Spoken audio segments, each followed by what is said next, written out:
अगर आपको पता चलेगा। बड़ा दिलचस्प आंकड़ा है। हमने अपने India today mood off the nation सर्वे में ये पूछा कि सबसे पॉपुलर सीएम कौन है। अब ये हमने दो तरह से ये सवाल पूछा। जिस राज्य में जो सीएम है उसके हिसाब से एक टेबल बनाई हमने, और फिर पैन इंडिया भी पूछा कि आपके हिसाब से सबसे बढ़िया सीएम कौन सा है। जब राज्य में पूछा गया तो टॉप 10 में योगी आदित्यनाथ है ही नहीं, यूपी के सीएम। अपने राज्य में पॉपुलैरिटी के मामले में वो 10 पायदान के बाहर हैं। और जब पूरे देश में पूछा गया सबसे पॉपुलर सीएम कौन है तो नंबर 1 पे है योगी आदित्यनाथ। मैं और डेटा दे देता हूं, उसके बाद कल्याणी शंकर जी, संजय जी और बाकी मेहमानों का रुख करूंगा। गृह राज्य में सबसे लोकप्रिय सीएम गैस कर सकते हैं? राजदीप जी कहेंगे हमने तो पढ़ रखा है, हम तो गैस कर ही लेंगे। अपने राज्य में कौन सा सबसे लोकप्रिय सीएम? पूरा सर्वे तो नहीं पढ़ा? नहीं, मैंने पढ़ा नहीं है। मुझे लगता है कि नवीन पटनाइक हो सकते हैं। सही है? नहीं, ये सही, बिल्कुल सही है, बिल्कुल सही है। अरे वाह, पर आपने पढ़ रखा है, प्लीज। नहीं, ये देखिए, ये गलत। नहीं, आपने सवाल मुझसे पूछा जब मैंने सही 74% है, ये भी पता है। नहीं, ये गलत है। मैंने सर्वे इस तरह से 78%। लेट मी, चलिए आगे बढ़ते हैं।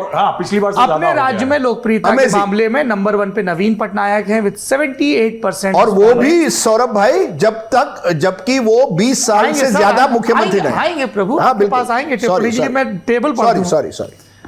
Most popular CM in his home state 78% के साथ नवीन पटनायक नंबर 1 पे हैं। हिमंत बिस्व शर्मा ये 63% वोट के साथ नंबर 2 पर हैं। इनकी भी लोकप्रियता में 6 महीने पहले जो सर्वे हुआ था उसके मुकाबले इजाफा हुआ है। नवीन पटनायक भी 71 से 78 पर आए, हिमंत बिस्व शर्मा 57 से 63 पर आए। एमके स्टालिन नंबर 3 पर हैं 61% के साथ, और अरविंद केजरीवाल 59% के साथ नंबर 4 पर, और जगन रेड्डी 57% के साथ नंबर 5 पर हैं। इसमें आगे 6, 7, 8, 9, 10 में जल्दी से बता देता हूँ। पुष्कर धामी 6, भूपेश बघेल छत्तीसगढ़ 7, कोनराड संगमा मेघालय 8, शिवराज सिंह चौहान एमपी 9 और बसवराज बोम्मई 10। ठीक, अब होम स्टेट के बाद जब हम पूरे देश का रुख करते हैं तो 13% के बड़े जंप के साथ पिछली बार 27% वोट मिला था, इस बार 40% वोट मिला है, और नंबर 1 पर हैं योगी आदित्यनाथ। और अरविंद केजरीवाल 22% पर हैं नंबर 2 के साथ। ममता बनर्जी 9% के साथ number 3, MK Stalin 4, YS Jaganmohan Reddy 5, Naveen Patnaik यहाँ 6ठे नंबर पे आ जाते हैं, हिमंत बिस्व शर्मा 7, शिवराज सिंह चौहान 8, भूपेश बघेल 9 और Basavaraj Bommai, I am very surprised, वो 10वें नंबर पर आते हैं। उनको मिला है 1% वोट। भूपेश बघेल और शिवराज सिंह चौहान को भी 1% की ही रेंज में मिला है, पॉइंट के बाद का फासला, इसलिए वो पायदान है। तो अब ये बड़ी दिलचस्प चीज़ें हैं कि बीजेपी के जो सबसे पॉपुलर सीएम हैं उसमें शिवराज सिंह चौहान दोनों सूचियों में मौजूद हैं। Yogi Adityanath pan India appeal के हिसाब से मार्जिनली अहेड हैं अपने कॉम्पिटिटर्स के मुकाबले। कांग्रेस की तरफ से इकलौती एंट्री भूपेश बघेल हैं, दोनों में अशोक गहलोत नहीं है करंट सर्विंग सीएम में।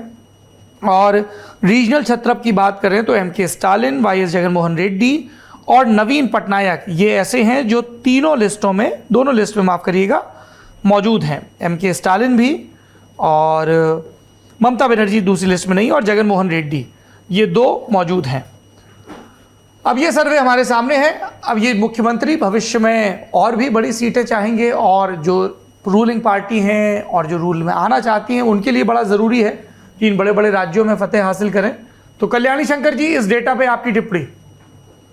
आपने जो पहले बताया उसके ऊपर मैं बिल्कुल सहमत हूँ, क्योंकि नवीन पटनायक जी 5th टर्म, अभी वो क्वाइटली अपना काम कर रहा है। उड़ीसा हमेशा साइक्लोन से अफेक्ट होती हैं, तो उसको भी अभी ठीक कर दिया मतलब machinery is put in motion always, you don't have to do anything, and so that's why I think Navin Patnaik is quiet, he's not giving any advertisements or anything, and he is also a personality cult man, because you see his MPs here, they are very scared to talk about anything against him. So जो आपने कहा सभी तो personality cult oriented है। अरविंद केजरीवाल भी ऐसा ही है, अब जितना भी ममता भी ऐसे ही हैं, स्टालिन भी ऐसे हो रहा है इस वजह से। सो इसलिए आप जो अपने राज्य में अपने आप को पॉपुलराइज कर रहे जी। हैं, उन लोगों को आपने पहले दे दिया। तो दूसरा लिस्ट में आप बोल रहे योगी जी को तो बहुत एडवर्टाइजमेंट सब हर पेपर में भी आ रहा है, जो जिसको मालूम भी नहीं वो भी देखते हैं कि योगी जी कौन है। उनका वो जो ड्रेस भी डिफरेंट है, इसलिए लोग बिल्कुल मान लेते हैं वो है। इसलिए I think Yogi ji is number 1 that. और बाकी लोगों के बारे में, बाकी लोगों को, मैं आगरा से हूँ, तो ऐसा दूसरा स्टेट का हम जानना है तो उनके बारे में, आम आदमी के बारे में बोल रही हूँ, तो उनके बारे में इनको थोड़ा सा मालूम होना चाहिए। तो वो जो मालूम होता है उनका इतना पब्लिसिटी के ऊपर है। तो अपना राज्य को छोड़ के बाकी राज्यों में भी जितना अपना का नाम वो ही कैन पॉपुलराइज इट, ही और शी, उनको अच्छा होता है। इसलिए तो ये बाकी स्टेट्स का और आपका पहले सर्वे का ऑल इंडिया का था फ़र्क इसलिए हो रहा है, जो अपना नाम बाकी राज्य में रोशन कर सकता है वो उनका नंबर 1 मिलता है। So by and large I will go with your first list. I think that's more और लेस राइट। संजय जी, कल्याणी जी ने कहा कि पब्लिसिटी एक फैक्टर है। मेरे ख्याल से इसमें एक फैक्टर ये भी होगा कि उत्तर प्रदेश में किस तरह से भाजपा योगी आदित्यनाथ के नेतृत्व में जो मार्च 2022 में चुनाव नतीजे आए उस सत्ता में वापस आती है। आपको और कौन कौन से फैक्टर्स यहाँ पर दिख रहे हैं संजय जी? नहीं, जो कल्याणी शंकर जी जो कह रही थी वो एक बड़ा फैक्टर है, क्योंकि जिसका जिक्र आप कर रहे हैं सौरभ, कि उन्होंने जिस तरह से यूपी में शासन चलाया या जैसी उनकी पॉपुलैरिटी है, जिस तरह से वो बीजेपी को दोबारा शासन में लेके आए, यूपी में एक रिकॉर्ड बनाया, क्योंकि कोई सरकार दोबारा चुनाव जीत के नहीं आई, वो भी बड़ी मेजॉरिटी के साथ। इस बात से उनकी पॉपुलैरिटी देश भर में बढ़ती हुई दिखाई नहीं पड़ती, क्योंकि अगर ऐसा होता तो राज्य में भी वो एक प्रमुख चेहरे के रूप में उभरते जी। 1 से 10 की गिनती में कौन कौन खड़े हैं, लेकिन वो 10 की गिनती से भी बाहर है जी। तो मैं सर्वे के नतीजों पे सवाल नहीं उठा रहा, लेकिन इसकी जो एनालिसिस का जो कुछ तरीका है, खासकर इस विषय पर, जो व्यक्ति देश के अलग अलग मुख्यमंत्री की, अगर हम रेस की बात कर रहे हैं, रेस का मतलब अलग अलग राज्यों में उनकी पॉपुलैरिटी, तो हमें ये जानना चाहिए कि यूपी में उनकी पॉपुलैरिटी रेटिंग है कितनी। जी, मैं आपको बता देता हूं कि इसमें जो अपने प्रदेश में पॉपुलैरिटी का इंडेक्स है, 10वें नंबर पर बसवराज बोम्मई हैं 43% वोट के साथ। तो 43 में ये टेबल क्लोज हो गई है। एनीथिंग बिलो दैट, अगर वो 38 भी हैं, मैं वो डेटा अभी मेरे पास नहीं है, so I won't lie about it. तो अगर 43 से वो 1% कम है तो वो इस लिस्ट में नहीं आ पाएंगे टॉप 10 के।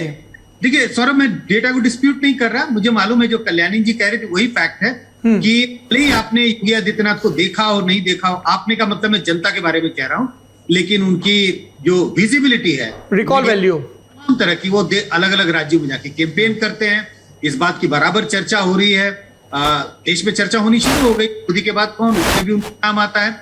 ये सारे फैक्टर हैं जो उनको देश में पॉपुलर नेता बना रहा है। लेकिन थोड़ा आश्चर्य इस बात का होता है कि उनकी अपनी राज्य में पॉपुलैरिटी बहुत कम है। नहीं, मैं देखिए, इसमें ना किसी को ये कंफ्यूजन ना हो, मैंने इसीलिए कहा कि अपने राज्य में पॉपुलैरिटी बहुत कम होती तो फिर वो दोबारा जीतते कैसे? अगर एक अलोकप्रिय मुख्यमंत्री, आंकड़ा बता रहा है। नहीं, मैं कह रहा हूं कि वो 43% से कम है। मैं आपको ये बोल रहा हूं कि 10वें नंबर पर होम स्टेट में पॉपुलैरिटी। आप सोचिए इतने बड़े राज्य में, जहां से सैंपल सबसे ज्यादा यूपी से होगा, आपके सर्वे में जो सबसे बड़ा जहां से सैंपल है वहां 43 से नीचे, और देश भर में 40 से ऊपर, 40 पर। सर मैं इसका एक्सप्लेनेशन, नहीं संजय जी मैं एक्सप्लेनेशन देता हूं, और इसका एक्सप्लेनेशन बड़ा आसान है। एक, योगी आदित्यनाथ उत्तर प्रदेश से आते हैं, जहां आप देखेंगे बीजेपी का वोट जो होता है, बीजेपी का वोट लगभग 40 और 45% के बीच में होता है। तो बीजेपी का जो वोटर है वो कह रहा है योगी जी हमारे नेता है, हमारे मुख्यमंत्री है। 43% जो है वो आ रहा है। तो योगी जी का वोट, जो बीजेपी का वोट यूपी का है, वो बरकरार है। और जैसे सौरभ ने कहा, मार्च ही 2022 में उनको बड़ी जीत हुई है, तो वो वोट है। लेकिन जब आप देश भर में पूछते हैं तब विजिबिलिटी फैक्टर आती है, तब पब्लिसिटी आती है कि लोग जानते हैं कि नहीं कि मैं उस राज्य का मुख्यमंत्री हूं। अब कोई जानता नहीं उत्तर भारत में कि क्या जगन मोहन रेड्डी किस तरह का काम कर रहे हैं, या स्टैलिन क्या कर रहे हैं, या विजयन क्या कर रहे हैं। अपने राज्य में जानते हैं लेकिन देश भर में नहीं। दूसरी बात, बीजेपी का जो वोटर जो देश भर में है वो तो योगी जी को एक तरह से नई स्तर से मान रहा है कि वो एक वोटर उन्हीं की तरफ आ रहा है। आप देखिए पहली बार बासवराव बोम्मई और वहां के जो उप मुख्यमंत्री अश्वत्थ नारायण, उन्होंने ओपनली कहा एक यूपी मॉडल हम ला सकते हैं कर्नाटक में। यानी कहीं ना कहीं अब बात हो रही है यूपी मॉडल की। इस पर अलग बहस हो सकती है कि वो मॉडल क्या है, लेकिन योगी आदित्यनाथ का नाम देश भर में चला गया है, जैसे कुछ सालों पहले अरविंद केजरीवाल का चला गया था। अरविंद केजरीवाल दिल्ली के मुख्यमंत्री थे, लेकिन जब भी ये पोल्स होते थे, जब देश भर में पूछा जाता था तो Arvind Kejriwal would always be on top 3। लेकिन अपने राज्य में आप देखेंगे नवीन पटनायक 78% पर क्यों है? क्योंकि आप आज मुझे बताइए कि पिछले 20 सालों में डू वी नो कि कौन दूसरा ओडिशा से नेता आया है? जो हम टीमो फैक्टर कहते हैं दिल्ली में, उसी तरह से एक टीनो फैक्टर है, देयर इज नवीन ओनली। और कोई फैक्टर, कोई नेता, कल हम राहुल और मैं वही बात कर रहे थे, राजदीप जी अपने पुराने मित्र नरेंद्र मोदी जी की तरह टर्म खूब कॉइन करते हैं। नहीं, टीनो नहीं, देखिए जानकी वल्लभ पटनायक 1990 के दशक में कांग्रेस के मुख्यमंत्री ओडिशा से हुआ करते थे, बहुत चर्चित मुख्यमंत्री। तब से 25 सालों में हमने बड़ा कोई नाम ही नहीं सुना है। इसलिए जब ये सवाल आप पूछते हैं तो वाजिब है कि नवीन पटनायक अपने राज्य में नंबर 1 आएंगे, लेकिन देश भर में योगी जी की चर्चा तो होती है। और इस वजह से जब रिकॉग्निशन देखिए, एक तो एग्रेसिव कम्युनिकेशन, बात तो मैं भी कह रहा था। दूसरा लॉ एंड ऑर्डर को लेकर जो बुलडोजर मॉडल है, जिसका हमको कर्नाटक और तमाम राज्यों में एक आक्रामक हिंदुत्ववादी नेता की छवि भी, क्योंकि हेमंत बिश्व शर्मा भी यहां पर आए और कई रिस्पोंडेंट ने उनके लिए भी यही कहा कि he is a man in action. Rahul ji, मैंने कल राजदीप हमारा जो डिस्कशन था इस पे यही बात कही थी। देखिए, ये आप लिस्ट उठा लीजिए, ये जो आपके most popular in the states leader हैं, ये वो स्टेट्स हैं जहां पे the top leader is the loan leader, कोई ऑपोजिशन नहीं, नाम नहीं है आपके पास। कल राजदीप, मैं आप यही कहा था, लास्ट लीडर जो कांग्रेस का मैंने नाम सुना था उड़ीसा में, वो गिरधर गमांग थे। और वो इसलिए फेमस हो गए थे कि वो वाजपेयी जी के खिलाफ एक वोट दे गए थे, सीएम होते हुए दिल्ली में बैठ के वोट दे गए थे। जहां पॉलिटिकल स्पेस इतनी अनक्राउडेड है एक लीडर के लिए, वहां पे डेफिनेटली उसका नाम होगा। यूपी में योगी आदित्यनाथ की स्पेस बहुत क्राउडेड है भाई साहब, उनके ऊपर नरेंद्र मोदी है। जहां एक वोटर मोदी के नाम पे पिछले 4 चुनावों से वोट दे के आ रहा है, वो मोदी योगी का नाम उतना नहीं भज रहा जितना नवीन पटनायक का उड़ीसा में भजा जा रहा है। उसके अलावा अखिलेश यादव है, मायावती है, जहां 3 इतने स्ट्रॉन्ग लीडर्स हैं। साहब, Yogi Adityanath is a new entrant to the state politics. Yogi Adityanath was 1 district और 3 district player in Uttar Pradesh आज से 2017 से पहले। वो इस लेवल पे आ गए। सेकंड जो आता है कि पूरे राहुल भाई, ये बहुत बड़ा है। ये देखिए, ये जो आंकड़ा अभी आया है कि बीजेपी के पीएम मोदी के अलावा दूसरे नेताओं को कौन, उसमें आप देखिए, उस पर चर्चा कीजिए, बड़ा इंटरेस्टिंग है। वो इंटरेस्टिंग है, उस पर कल बहस नहीं हुई। देखिए क्या है कि अमित शाह और योगी आदित्यनाथ ये दोनों नंबर 1 और 2 पे हैं। पहले तो ये तय हो कि नेतागिरी का एंकर कौन है, नहीं आप और एक सेकंड नहीं, और ये तय हो कि आंकड़े कौन टॉस करेगा, और ये भी तय हो कि पहले क्या तय हुआ था। यही कि कुछ चीजें शो में बताई जाएंगी। अरे गुरुजी, वो स्क्रीन पर है, इसलिए मैंने बात की। अभी उनको हम अलग से खुराक देंगे। देखिए, हाँ चलिए, मैं इन 2 बिंदुओं पर, वैसे दर्शकों को भी बता दूं, आप लोगों को, इन 2 बिंदुओं पर भी हम चर्चा करेंगे और उसके बाद सेशन क्लोज करेंगे कि मंत्री के तौर पर केंद्र में किसकी परफॉर्मेंस नंबर 1 है, और बीजेपी के भीतर और कांग्रेस के भीतर उत्तराधिकार को लेकर जो बहस होती है देश की जनता के बीच, उसके नतीजे क्या है, उस पर हम आएंगे। जी राहुल जी। तो योगी आदित्यनाथ का जो एक बेनिफिट रहा है, देखिए, नरेंद्र मोदी गुजरात के जब सीएम थे, उसके बाद ये पहला बीजेपी का चीफ मिनिस्टर है जिसको बाहर कैंपेन के लिए ले जाया जा रहा है। 2009 में बहुत अच्छा एक्सपीरियंस नहीं रहा था, बट नरेंद्र मोदी ने उत्तर प्रदेश में 19 रैलियां की थी, जिनमें से एक फैजाबाद में थी, उसमें वो सीट भी हार गई थी। लेकिन बात यह है कि उस समय पे Narendra Modi had an image. Post 2002 he was an RSS man जो कि एक्टिव पॉलिटिक्स में आए, उसके बाद उन्होंने एक गवर्नेंस का मॉडल क्रिएट किया, जिसकी उन्होंने बातें करनी शुरू करी बीजेपी ने जिसके बारे में, और उसके बाद एक वो हिंदुत्व और डेवलपमेंट का पैकेज लेके what Narendra Modi stood for, वो नरेंद्र मोदी है क्या, उस मॉडल को लेकर के बीजेपी उनको लाई और वो बाहर आए। आज की तारीख में योगी आदित्यनाथ का एक मॉडल है, जो कि आपने जो कहा कि बुलडोजर मॉडल जो है वो लखनऊ से अब मध्य प्रदेश में आप देखिए अचानक बुलडोजर खड़े हो गए थे, कर्नाटका में बुलडोजर दिख गए थे। आप ये सोचिए कि गवर्नेंस में उनका कोई बहुत ज्यादा मॉडल का नहीं दिख रहा है, लेकिन उनकी एक्टिव पॉलिटिक्स का एक मॉडल जो है वो बीजेपी ले जा रही है। दूसरा, इस देश में एक स्ट्राइडेंट नेशनलिज्म और हिंदुत्व का नैरेटिव बीजेपी के लिए सक्सेसफुल रहा है, और उसमें एकमात्र मुख्यमंत्री जिनको ले जा करके कैंपेन में इजाफे के लिए ले जाया जा रहा है वो योगी आदित्यनाथ हैं। ये जो दो एलिमेंट हैं वो योगी को पैन नेशनली बीजेपी समर्थकों में ज्यादा पॉपुलर दे रहे हैं, और चूंकि आज बीजेपी सबसे ज्यादा वोट लेने वाली पार्टी है तो ऑब्वियसली योगी आदित्यनाथ का रिकॉल वैल्यू ज्यादा है, इसलिए उनकी संख्या देश भर में ज्यादा है, मगर प्रदेश में साहब उनकी स्पेस बहुत क्राउडेड है।